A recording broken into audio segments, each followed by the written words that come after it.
오늘은 디모데후서 1장 15절부터 18절까지를 살펴보고자 합니다. 바울은 지금 감옥에 갇혀 있는데 이 쇠사슬에 묶여서 마음대로 거동도 하지 못하고 이 차가운 냉기로 가득한 감옥 안에서 추위에 떨어야 했습니다. 그렇게 육신적으로 고통하는 가운데 바울을 더 괴롭게 하는 것이 이 심리적인 고통이었습니다. 그것이 무엇인가 하면 옥에 갇힌 바울을 버린 자들이 생긴 것입니다. 15절을 읽어보겠습니다.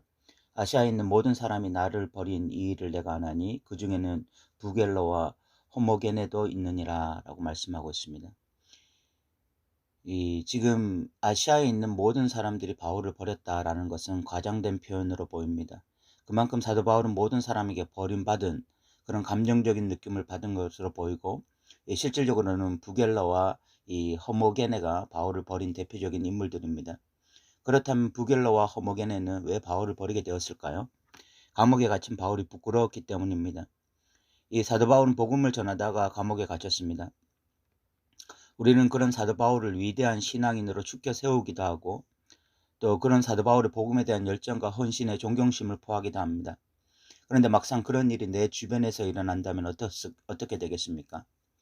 오늘날 복음을 전하다가 감옥에 갈 일은 없으니까 다른 예로 한번 예를 들어보겠습니다.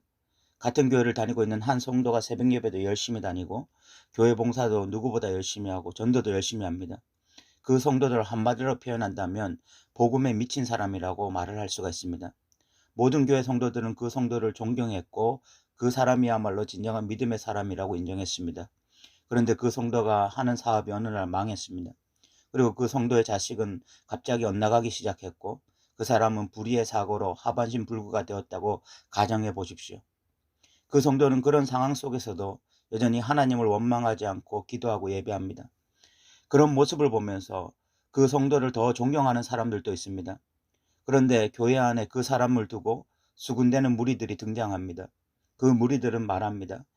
그렇게 많이 기도하고 그렇게 교회 봉사를 열심히 했는데 어떻게 저렇게 안 좋은 일만 일어날 수 있는가?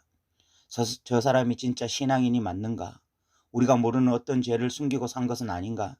만약 저 사람이 진짜 신앙인이고 저렇게 열심히 봉사를 했는데도 저런 어려움을 겪는다면 과연 우리가 하나님을 열심히 믿는 것이 무슨 의미가 있는가? 이렇게 수군대는 사람들이 생겨나기 시작하면서 교회 성도들 가운데 늘 자랑거리였던 그 성도는 어느 순간 그 교회에서 부끄러운 존재가 되어버렸습니다. 그래서 그 성도를 은근히 피하고 멀리하는 교인들이 생기게 되었습니다. 이것은 하나의 예의고 가정이지만 지금 사도 바울의 상황과 유사합니다. 사도 바울은 복음에 미친 사람이었습니다. 그는 특별히 아시아 에베소 교회의 열정을 가지고 헌신한 사람이었습니다. 이는 사도행전에 너무나 잘 나타나 있죠. 그리고 그런 사도 바울은 언제나 이 아시아 교회의 자랑거리였습니다. 그런데 그런 사도가 노사다가 되었는데 말년이 편하지가 않습니다. 차가운 감옥 안에 쇠사슬에 묶여 갇혀 있습니다. 변변한 덮을 것이 없어 노사도는 이 추위에 벌벌 떨며 잠을 청해야 합니다. 그의 몰골은 너무나 볼품이 없어졌고 그의 외모에서는 하나님이 돌보고 계신다는 어떤 증거도 찾을 수 없습니다. 그런 사도 바울을 보면서 교인들 가운데 의심을 품기 시작한 자들이 생겨나기 시작했습니다. 사도 바울의 열정은 진짜였나? 사도 바울의 열정이 진짜이고 하나님이 진짜 살아계신다면 왜 사도 바울은 사역 말년에 저런 고생을 해야 하는가? 우리가 하나님을 믿는다고 한다면 우리도 저런 고생을 해야 하는가? 만약 우리도 저렇게 힘들게 하나님을 믿어야 한다면 복음은 진짜 기쁜 소식이 맞는가? 복음이 우리에게 주는 혜택은 무엇인가? 진정한 믿음을 가진다는 것은 어떤 의미인가? 그런 여러 가지 질문들이 드는데 딱히 명확한 해답을 찾을 수가 없습니다.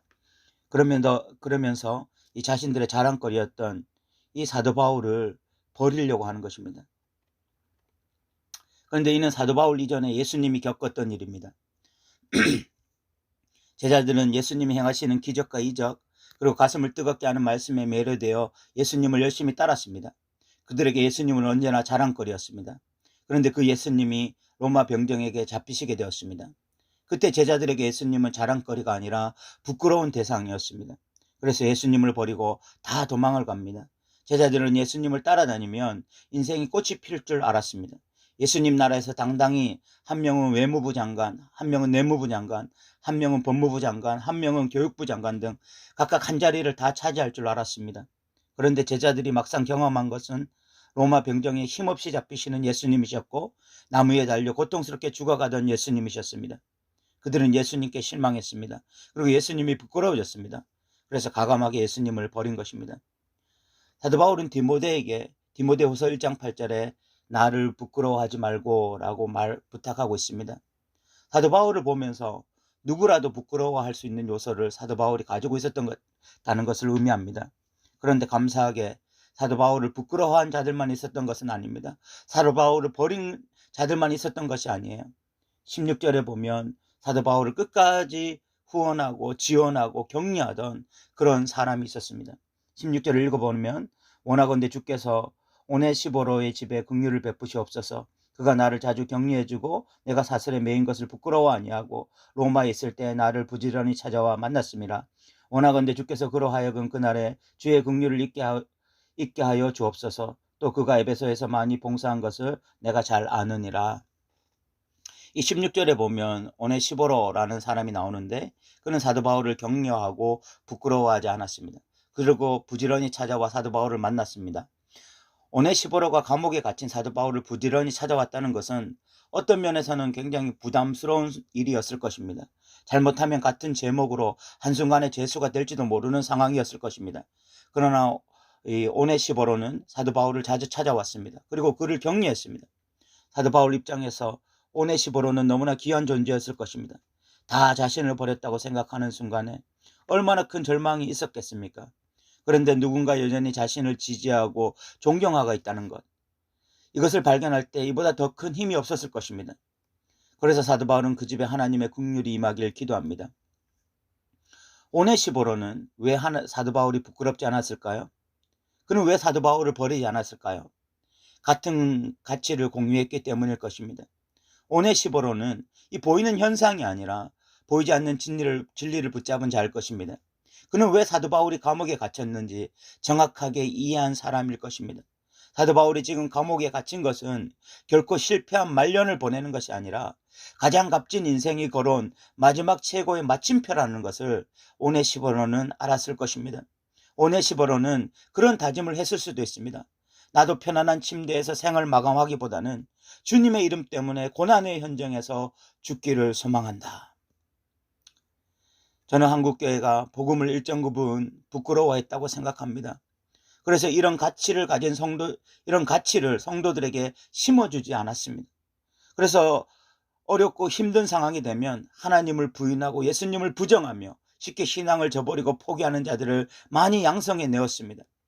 한국교회 강단에서 간증을 하려면 세상에서 성공한 사람이어야 했습니다. 사업에 실패했다가 기도했더니 다시 사업이 대박이 났다든지, 건강이 좋지 못했는데 기도했더니 건강이 나았다든지, 그런 성공담을 가진 자의 간증이 한국교회 강단에서는 어울리는 일이었습니다. 그런데 예수님처럼 십자가에 못 박히거나 바울처럼 감옥에 갇힌 자들은 한국교회 강단에서는 간증하기가 어려울 것입니다. 그런 기회조차 주어지지 않을 거예요. 그런데 이것이야말로 복음을 부끄러워하는 행위일 수 있습니다. 복음은 우리의 성공담을 위한 도구가 아니라 복음 자체를 위해서 우리가 존재하는 것입니다. 이 복음이라는 가치를 알아서 우리가 그 복음이라는 가치에 우리의 인생을 던지는 것이 진짜 복음에 헌신한 사람들의 특징이지, 복음을 이용해서 내 인생의 성공을 목적으로 살아가는 것이 이 복음의 가치를 안 것이 아닌 것입니다. 이 인식의 전환이 일어나지 않는 자들은 복음으로 인해서 고난을 받으면 부끄러워하면서 복음을 버리게 되는 것입니다. 그런 자들 중에 부겔러와 이 허모게네도 있는 것입니다. 복음의 진정한 가치를 알았다면 이 오네시보로 같이 여전히 이런 보이는 현상 때문에 고통하지 않고 끝까지 사도 바울 곁에서 함께 고난받기를 즐거워하며 함께 이 복음을 위해서 다름질하기를 기뻐했을 것입니다. 이제 말씀을 마무리하겠습니다. 오늘 한국교회는 다 바른 목회자를 찾고 갈망합니다. 정말 훌륭한 목사님을 자기 교회 담임 목사로 두기를 원합니다. 그런데 진짜 사도 바울 같은 목회자가 그 교회의 담임이 된다면 한국 교회는 그 담임 목사인 사도 바울을 부끄러워하지 않을 수 있을까요? 비싼 차를 몰고 사람들에게 존경을 받고 그렇게 큰 교회를 세우고 뭐 그런 것에 몰두하고 있는 성공한 목회자가 아니라 그의 말년이 너무나 쓸쓸하고 옥에 갇히고 쓸쓸한 죽음을 맞이하는 그런 목회자를 기쁜 마음으로 감사한 마음으로 받아들일 수 있을까요? 복음과 함께 고난을 받으라 라고 그렇게 선포하는 담임 목사의 메시지에 기쁜 마음으로 아멘으로 화답하며 나도 당신과 같이 그 좁은 길을 걸어가겠습니다라고 그렇게 담대하게 그 담임 목사의 길을 따라갈 그런 성도들이 얼마나 있을까요? 그러나 여러분, 오늘날에도 이 오네시보로 같은 자들은 존재합니다. 오늘날에도 분명히 존재합니다. 그래서 이 오네시보로 같은 자들은 진짜 이런 복음에 갈망하며 진짜 이런 하나님의 말씀이 선포되기를 소망하며 그리고 이런 하나님의 말씀이 선포될 때에 그 말씀 붙잡고 끝까지 좁은 길, 고난의 길 걸어가기를 두려워하지 않는 것입니다. 이 동영상을 듣고 있는 여러분들 역시 부겔로와 호모게네가 아니라 이 오네시보로 같은 자가 되기를 바랍니다.